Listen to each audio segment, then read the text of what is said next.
Hi, it's Tony from CassetteComeback.com, and today I'm going to do another video on one of my favourite cassettes. Well, it's actually two, but I think of these two pretty much the same anyway. So I'm going to take you back to the mid-1990s, and this was the time that I got my first ever 3-head deck. And I'm going to use it in this video, not the very one that I purchased then, but one that's just the same. And getting a 3-head deck, if you've never had one before, is a bit of an eye-opener as to what cassettes can do and when a good cassette can make a big difference. So I got this 3-head deck, and I've been using Type 2s and stuff for a while, but when I got this, I went into my local Woolworths and I bought some cassettes that I thought looked really good. The packaging sold me, the specs on the front sold me, so I got some. And what were they? They were these. The Sony UX-S. Now, I'd had UX before, but now we had the S version, and now I had a 3-head deck. I might as well take advantage of it. And, oh look, it's got the guide blocks in there, and they're red, and they're cool. Yeah, this is going to be a good cassette to use in my 3-head. And you read on the back, it says, look, it's got a rigid shell, and it's got special guide blocks, which are a vibration-absorbing window, and all this other hyperbole, which, if I'm being honest, can't tell any difference between ones which don't have. But anyway, it all sounded good, it all looked good, so I got the UX-S, and I really like this cassette. In fact, as soon as I opened it, I thought, yeah, this is a cool-looking cassette. This isn't a chrome, this is a super chrome. And it's got these red bits in it, and it's got the classic Sony hubs with the holes in it. And yeah, this was one of them cassettes that before I even shoved it in the deck, it sounded good. But what's the other cassette? Well, you see, I got these and used these, but they weren't over cheap. And then in the summer, I think, yeah, it was about summer of 95 or something, I was in Woolworths where I got these, and I was checking out the cassettes, and they were having a bit of a clear out.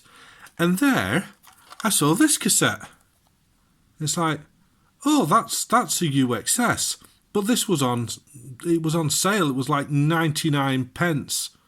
And it's like, oh, 99p UX-S. Oh, that must be an older one. But hey, 99p, how bad can it be? So I bought a few of them.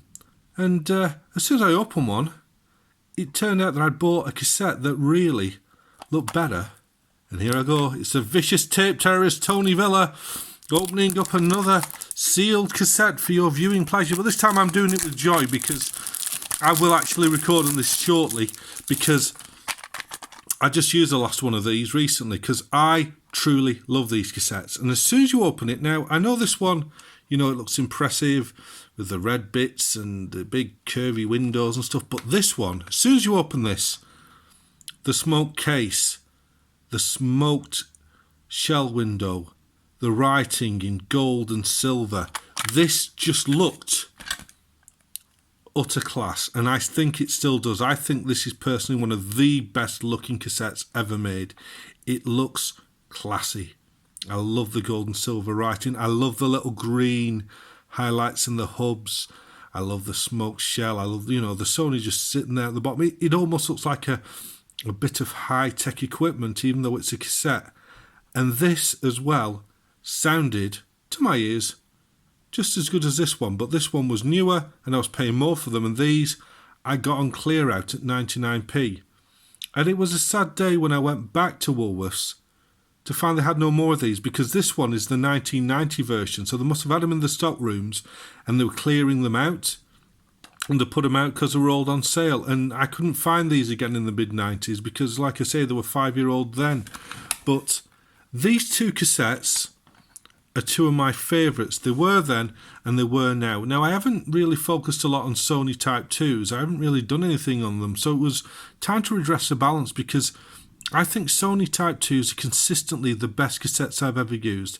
I've never had a bad one, and I've never had one that didn't sound anything but less than fantastic. I mean, to be fair, UX, UX-S, UX-ES, UX Pro, all universally sound great to me. You know, you blindfold me and say, right, which one of these is a UX-S, which one of these is a UX-ES, which one is UX Pro? I wouldn't be able to tell you as long as they were recorded well. They all sound good, but these two are two cassettes that have a special place in my heart. I love them then, I love them now, and I think they both look fantastic and perform fantastic. And now I'm going to let you listen to how good these cassettes sound. Okay, so this is a deck that I'm going to use because this is a deck that I bought off a car boot sale in the mid-90s, and this was my first 3-head deck. Now, if you guys who aren't in England don't know what a car boot sale is, it's basically people fill up their cars with all the crap they don't want, they drive to the middle of a field, open the boots, and you buy it from there. It usually takes part on Sundays in the summer. And there used to be a real treasure trove before eBay came, because now you go there and literally it's just real crap that isn't worth anything on eBay. And most of the time if you pick something up that is half nice and half decent, you say how much, they go, oh, they go for X amount on eBay. And you feel like saying, well, you bloody sell it on eBay then. You want cash in hand and I walk away with no comebacks and no PayPal disputes. It's going to be worth a lot less than it is on eBay. But that's the mentality now. I mean, eBay, like everything in life, is a balance. It's a good and a bad thing. It's good because we can pretty much buy anything we want, new or old. It's bad because it's taken away the surprise bargain, really. But yeah, I bought this in the mid-90s off a car boot sale, you know, untested, and I think I paid £5 for it. And the thing was that in them days it didn't matter because I got home, it didn't work, and I took it to my local hi-fi shop, and for a few quid, they changed the belts and stuff for me because, you know, you could do that in them days. Shame you can't now, but there we go. This particular one, as you can see, is pretty mint. In fact, it's almost like new. The guy who bought it off basically was a big tape head, and he had a lot of money back in the day, and he used to buy a deck, use it for a couple of months, and then, oh, a new deck, and he bought a new one, and this was put in a box, and it was left there for 35 years. So when I bought it, needed a complete rebelt, re-lube, but now it seems to be working nicely, apart from the motor's a little bit grumbly, so maybe it needs a new motor, but it doesn't matter. Like I say, this hobby, it's all about the nostalgia. It's not about the sonic quality, it's about nostalgia. When I see this deck, and I use a tape like this glorious 1990 UX-S in it, I'm taken back to when I was a teenager, and that's what all of this is about. I mean, it's kind of sad, really, that we need to revel in nostalgia, because reveling in nostalgia to me says that we like the past more than we like the present, and you know, that could well be a truth, really. I mean, you know, if I was a Ferrari test driver living on the Italian Riviera, you know, do you really think I'd be doing cassette tape videos? No, I don't think I would. It's just I'm not a Ferrari test driver living in the Italian Riviera, so in this life you've got to find joy where it is, and I find joy in cassettes, so I'm taking it. Thank you very much. So this track I'm going to play you is from a guy called Jimmy Penguin. It's a FLAC file. It's called All My, and the beauty of this song is, bear with me 1 second while I cue it up. Beauty of this song is that it's sort of like a dubstep song, but it's like classical dubstep, quite minimalist. It's got some vinyl artifacts in there, but the thing is, it really does show out the flaws if something isn't recording quite right, and that's what I like about it. So you have a listen on the 1990 UX-S.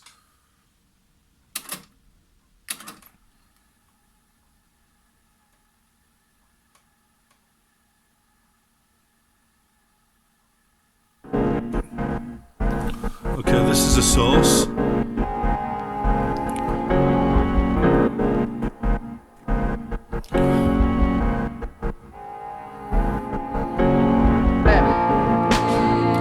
And now we go to the tape.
tape sounds a bit brighter. I think I need to add some bias to it.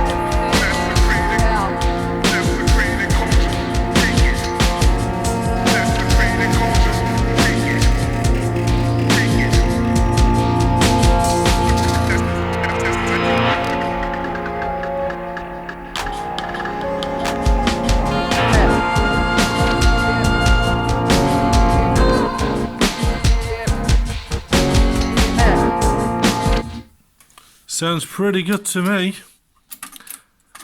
And now we're going to go to the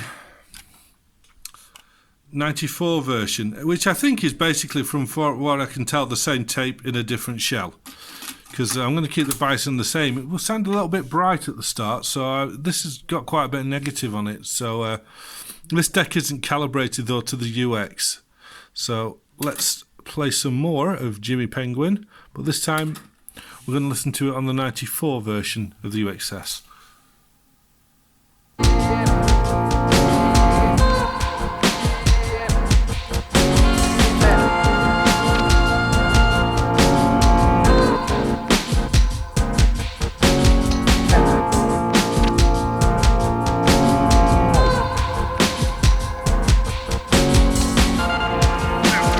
Back to source.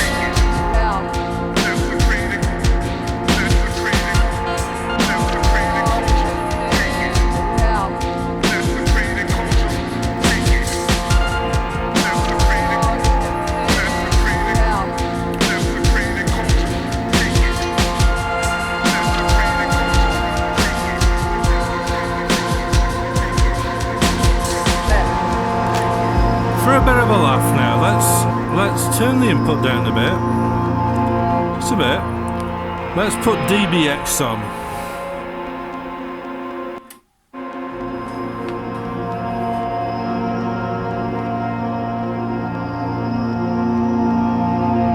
No, the hiss is gone.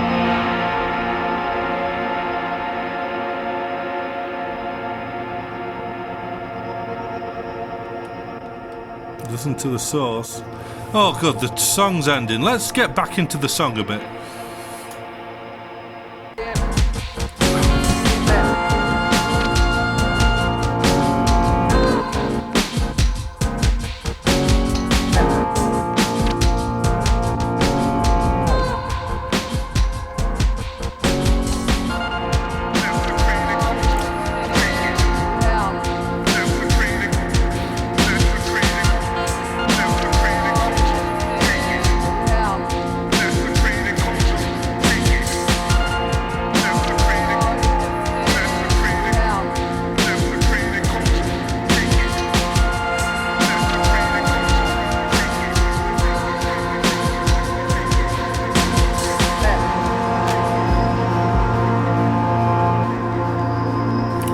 DBX sounds good.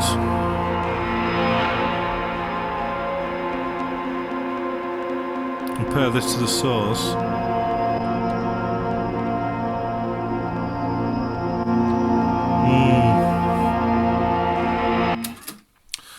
So yeah, I mean, DBX sounds good, but we'll talk about that in a minute. So yeah, I haven't met a bad Sony Chrome. I mean, I even like their CD-its, which is a bone of contention, but I've never met a bad Sony Type 2. And these two are, like I say, great looking, great performing, and very, very nostalgic to me. And like I say, I just know if I'm going to put a recording on one of these two, it's going to sound good. I also want to mention this because I won't get a second video on Sony Type 2 cassettes. It'll be a bit boring, but this one. This is a 1982 UX-S 90. Another fabulous looking cassette, but this is a personal favourite because this, to me, has...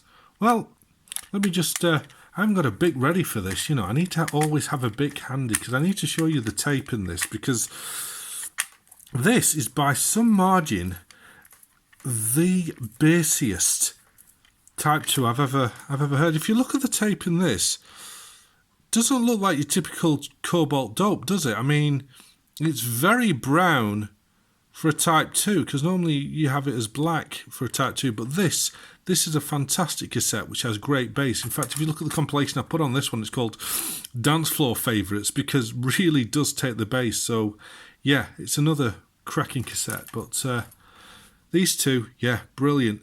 And what about DBX there? I mean, a lot of people are big fans of DBX, and I've got to be honest, DBX is good. I like DBX. The problem I've got with DBX, and to a certain extent Dolby C and Dolby S, is they're not universal. So I don't know what equipment I'm going to be playing these cassettes I'm recording on in the future, but all I do know is that I want them to be able to play on what I've got. So I don't use noise reduction unless I have to. I'll maybe use Dolby B, but Dolby B is pretty universal, and even then I'll only use it probably on a low-end ferric, just because tracking between decks and azimuth alignment, and yeah, I'd rather just make a good recording and not worry about the hiss, because you can't hear the hiss when the music's playing.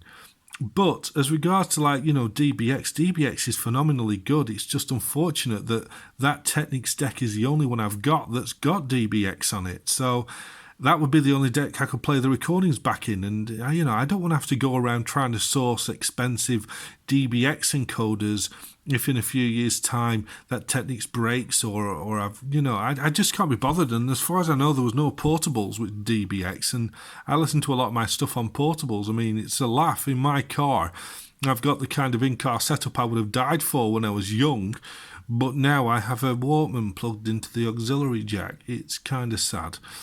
But that's the point. I keep saying it, hobbies don't have to make sense. If they make sense, it's work. Nothing that's fun makes sense. Formula One racing does not make sense. They don't go anywhere. They just burn all that money and resources going around in circles. Doesn't matter. It's fun. It's enjoyable. Getting drunk doesn't make sense. It's expensive. You feel bad afterward, but it's fun. And that's back to the hobbies. It doesn't have to make sense. So like I say, I salute the Sony UX-S, but like I say, UX-S, UX, UX-EX, UX Pro, recorded well, blindfold me, I wouldn't be able to tell which is which, because they're all really good, really solid cassettes. Okay, thanks for watching. Please like and subscribe. We're getting there. And until next time, take care, and I'll see you soon. Bye-bye.